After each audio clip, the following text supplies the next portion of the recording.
Scene 3. Take one.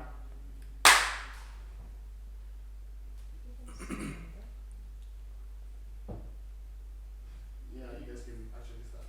Four. I was looking at the layout. Technical truth. Zanzan, we good to go? Yeah.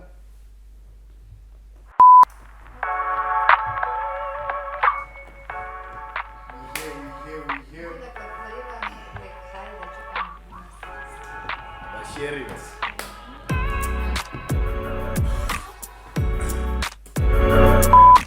Hey, what's up, everybody? Welcome to yet another episode of FitFam.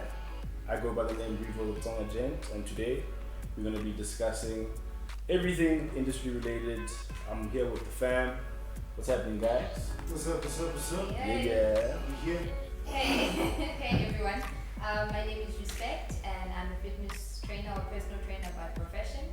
And again, the purpose of the show is to give you factual, accurate and relatable information that will be helpful on your fitness journey.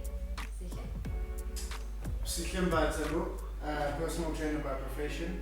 As my wonderful co-hosts have said, we're gonna dissect, we're gonna shed light, we're gonna hopefully inform and sort of speak the lingo that you can relate to.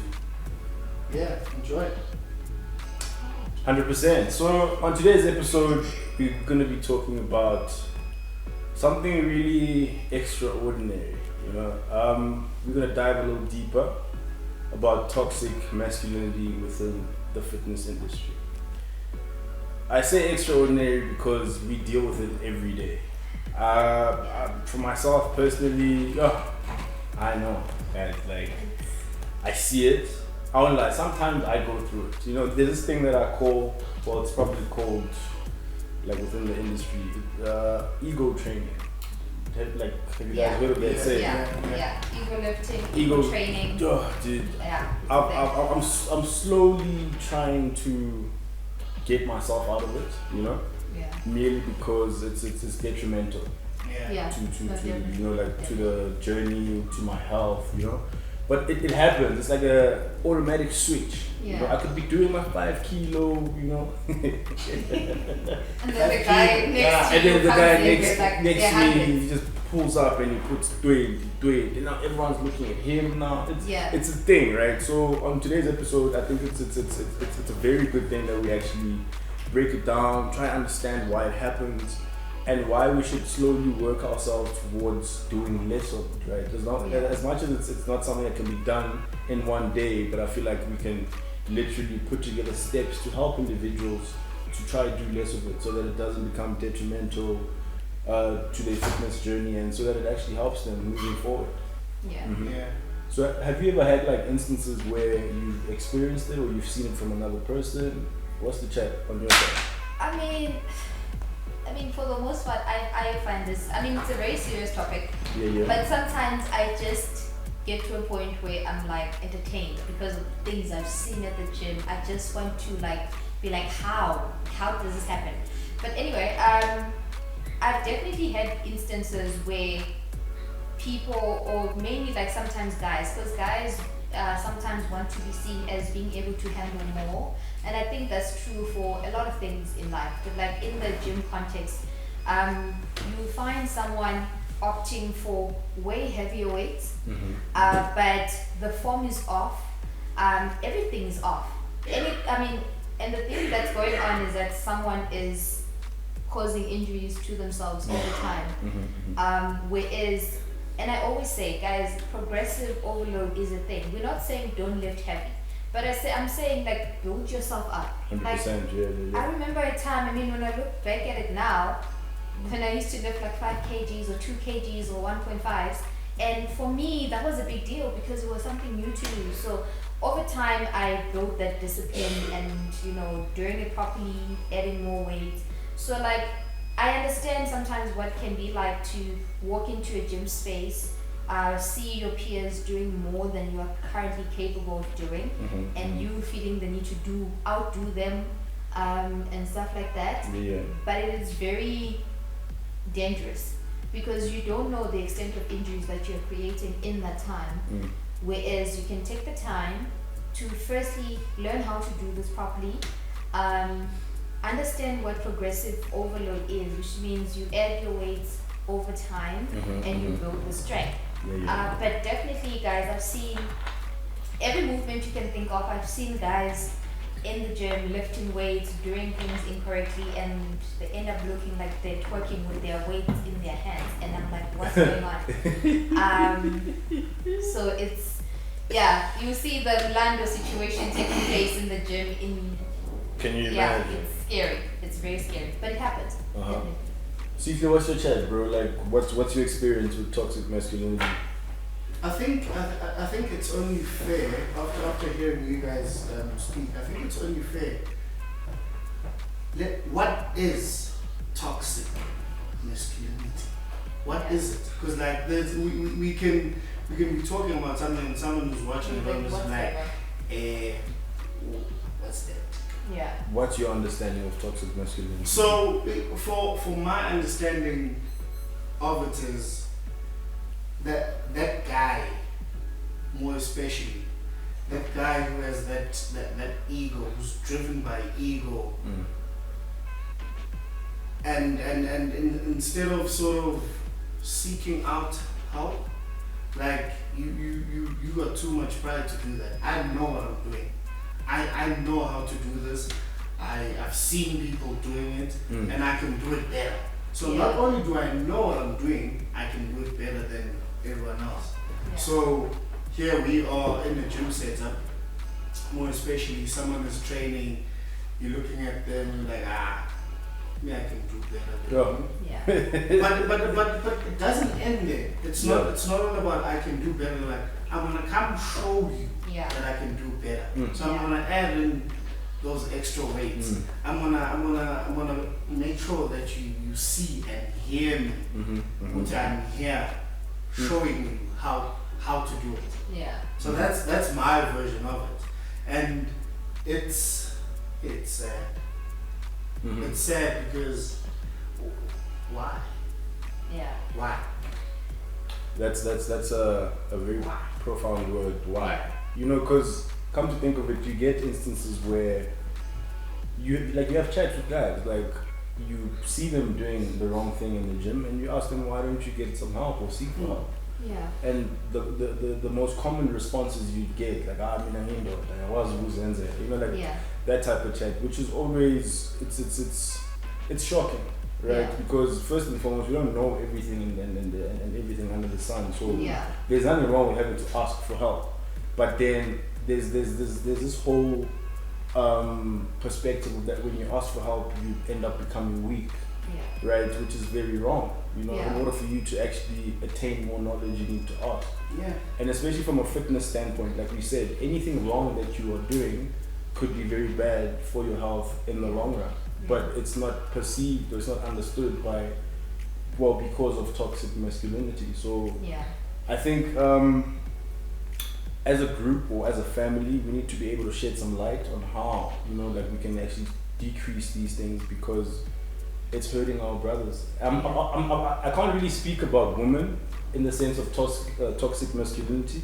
I don't know, like, have you experienced or do you know of anyone that suffers from this type of... I mean, in my experience, I think most women, I don't want to use... They tend to be very intimidated by going heavy and all of that stuff. There's this big fear, right? This big bubble. And I think also most women are conditioned to think, you know, you go there, you do your jump squats, you go there and do your cardio or whatever, lifting weight will make you bulky. So that's why you see most of the time in the gym, most women tend to be like in the equipment and cardio area, or they'll do HIIT workouts. And I've seen though moments where like there are women that literally know how to train, and you look at this person, you're like, wow, they know what they're doing. They can lift the weights, they look great, and all of that stuff. But I think there are a lot of misconceptions that really still most women still abide by. You know, like lifting weights will make you bulky, so they tend to stay away from that, and then opt for other things. So in that case, personally, I haven't had a moment where I'm like training and this woman comes in and they want to outdo me. But also I think when I go to the gym, I know my biggest competition is myself. 100%. So I'm never looking to see what the other person is doing. But also I recognize that when I see someone, like a woman being an absolute badass in the gym, I'm like, I might wanna, I'm inspired by it. So I'm like, yeah, no, definitely that's great.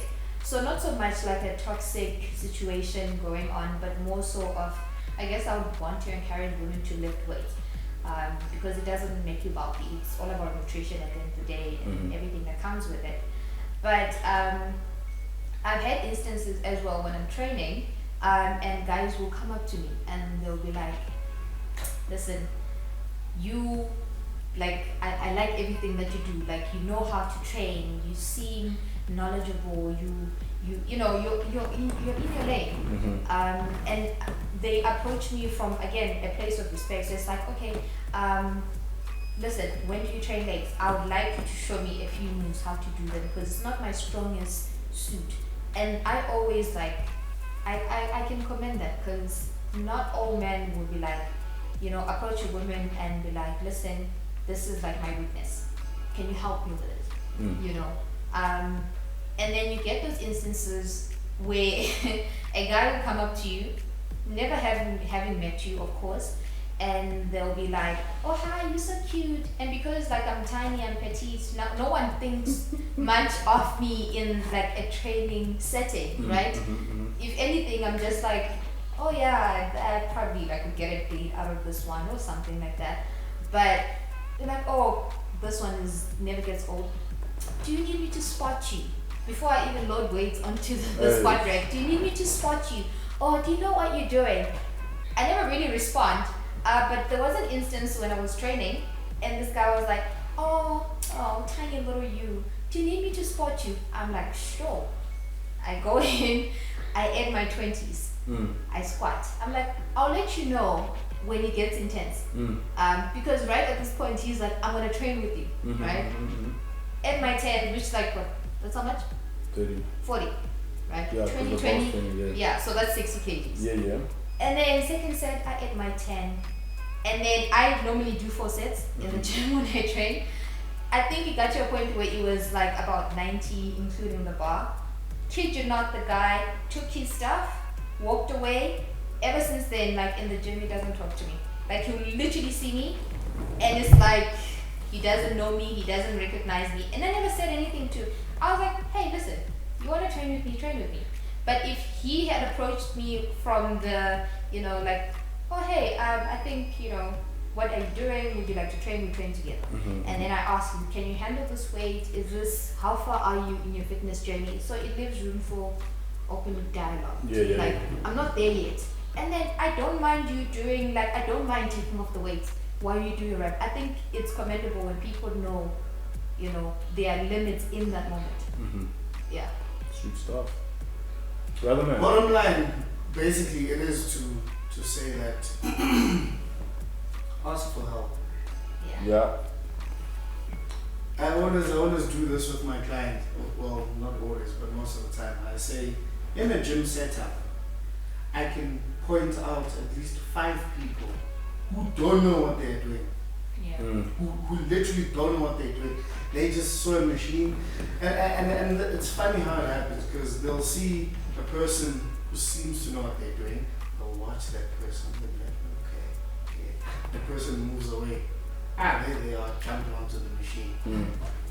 Either they're pulling or pushing or whatever. And I'm like, does it not bother you that it's like you don't know what you're doing?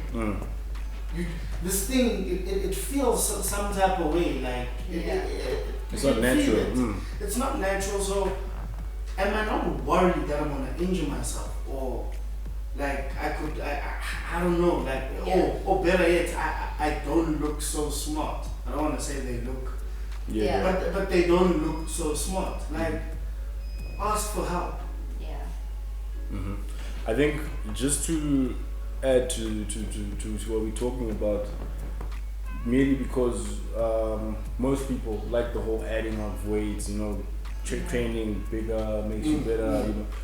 I've had an encounter where I was using, I use smaller weights, right? Yeah. Because number one, we need to establish why it is you go to the gym, right? Yeah. Some people go for injuries, some people try to lose weight, some people try to gain weight, right? So how you train, how you put on the weight in terms of like the machinery and stuff is going to determine the overall output. Yes. So if you see me training with 5 kilos, it doesn't make me less of a man. Understand? Yeah. My objective is different to the person that's trying to gain weight. Maybe I'm trying to look like Biltong. You understand? In order for me to look like Biltong, there's certain things that I need to do. But certain spices. Exactly, because now there's this perception or there's a stereotype that if you're training heavier weights, you're a better man, you're a stronger man. And quite frankly, that's not the case. You know, if I were to put it out there, I think I'm a strong gent for my age, right? But I don't have to prove that to anyone. Yeah. I think you said it well, respect, that the only person that you're in competition with is yourself. So I think by having that mindset and being able to facilitate that every single time when you walk into the gym, that I'm here to do this, get there, do that, and be out.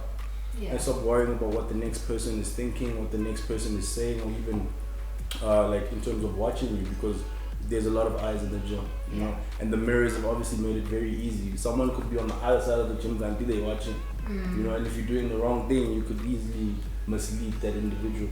But the moral of the story on my side, I think it's just it's important for you to stay in your lane and be able to stick to your objective so that it doesn't hinder your progress as you go forward, mainly because you want to please the next person.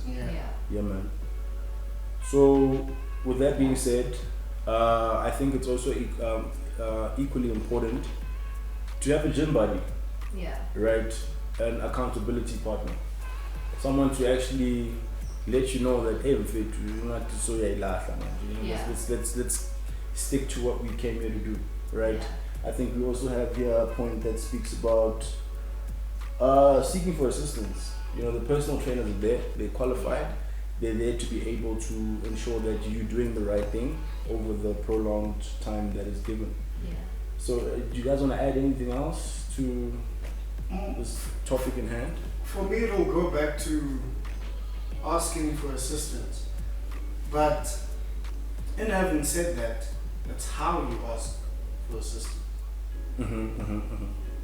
Like, once again, I'll go to examples of encounters that I have at the gym where I work, where there's one guy who said, I just finished showering and I was getting dressed, getting ready to see clients, and then he looks at me and he says, how long did it take you to look the way you do? And before I answered him, he says, do you take steroids? Yeah, he must take steroids. So I look at him and I'm thinking, okay, so someone must have mentioned steroids to you and now you're stuck on that. And every person in the gym who looks like they know what they're doing or who looks the part must be taking steroids.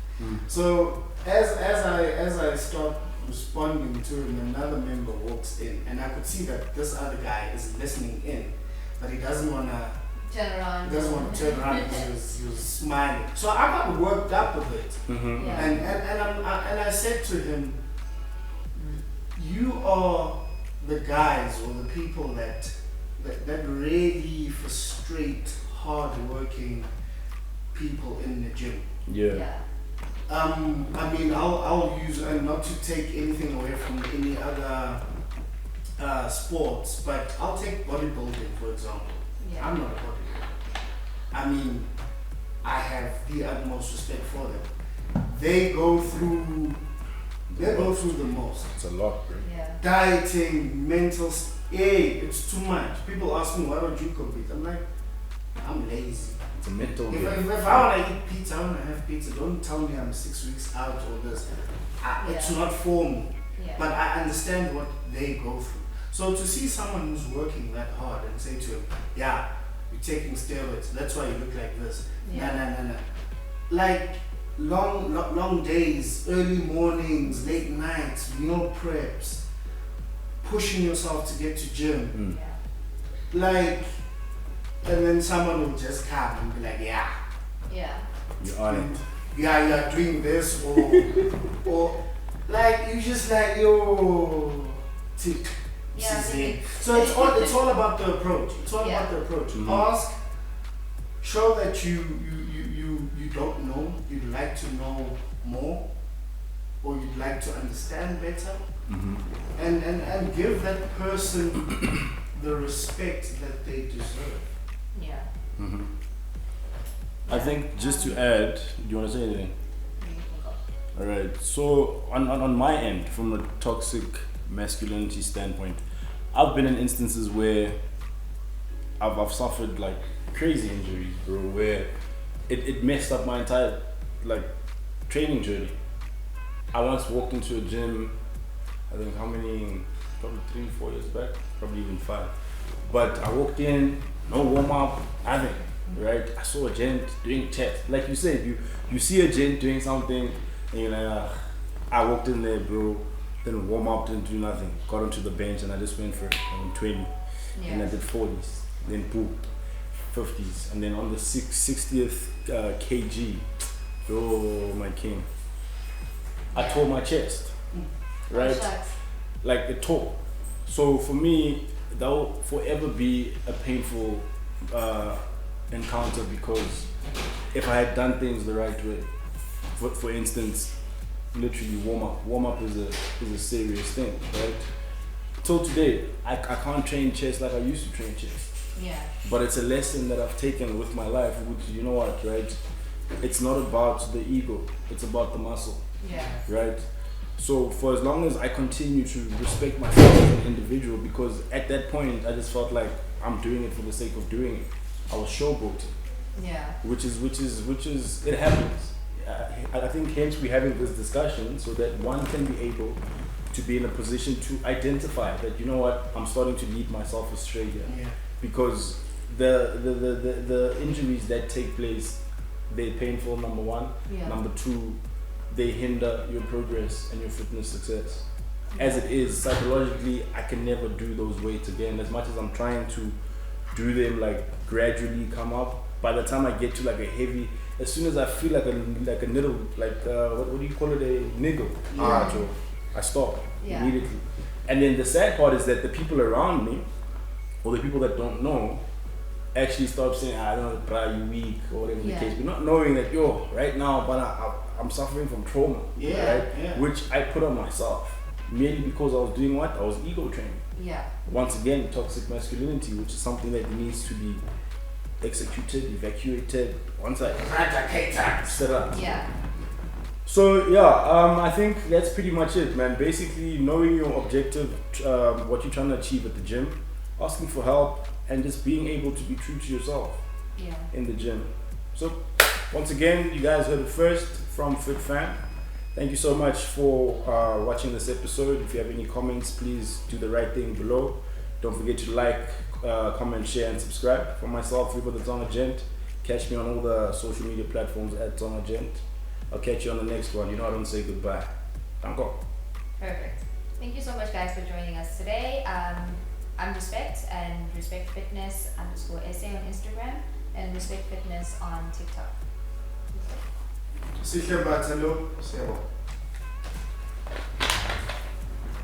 That door incident. Sure, I wanted to get up and lose my mind. You guys are gonna say cut. And Shem, they were, you could tell.